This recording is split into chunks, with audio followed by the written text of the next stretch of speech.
আসসালামু আলাইকুম। ছাদে আসলাম, শাক নিব। দেখেন যে কি পরিমাণ রোদ। রোদে আসলে থাকাটা খুব কঠিন ব্যাপার।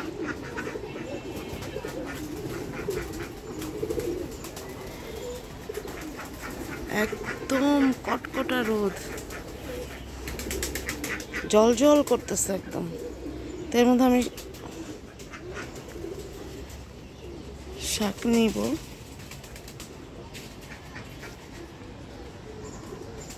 আমার গাছগুলি বেশ বড় বড়, যার কারণে থাকাটা কিছুটা হলেও সম্ভব। যে কলা গাছের পাতাগুলো নেতিয়ে গেছে, এতটা রোদ, চতুর্দিক একদম কি পরিমাণ ঝকঝক করতেছে। তো এখানে এই যে আমাদের আম গাছের গোড়াতে কিছু মিষ্টি আলুর শাক হয়েছে। তো এই শাকগুলি আমি তুলব। এই তো আলু শাক নিয়ে এলাম, আল্লাহর রহমত। এই যে টুকরির মধ্যে নিয়ে নিচ্ছি। বেশি রোদ, বেশিক্ষণ থাকা যাবে না। তবে আমি আর একটু শাক নিব, সেটা হলো কচু শাক।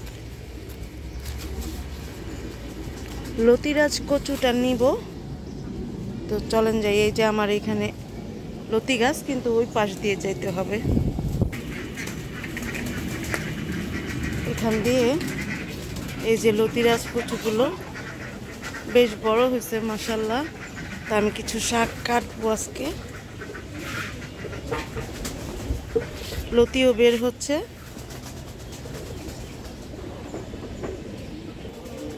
লতিরাজ কচু তো নিয়েছি, এখন এই যে লতিরাজ কচুগুলো নিয়েছি, আর লতিও বের হচ্ছে মাশাআল্লাহ। এই যে লতি প্রথম একটু চিকন বের হবে, পরে আস্তে আস্তে মোটা বের হবে। তো এখন এই যে এখান থেকে আমার নারিকেলি কচু আছে। তো নারিকেলি কচুরও দেখি ডগাগুলো বেশ ভালো বড় বড় হচ্ছে।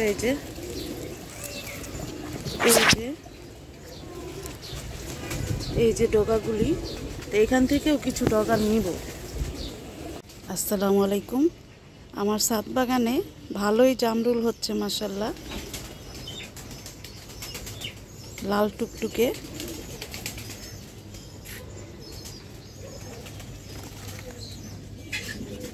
এই যে আরো আছে, এটা নিয়ে নিব।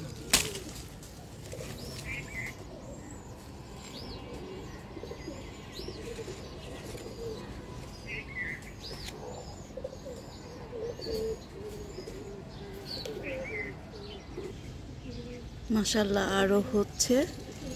এই যে থোকায় থোকায় হচ্ছে। বড় হতে বেশি দিন লাগে না, 2-3 দিনেই মাশাআল্লাহ বড় হয়ে যায়,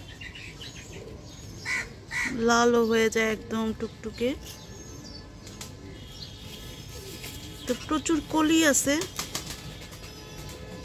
ফুল আছে। এই যে জামরুল বড় হচ্ছে।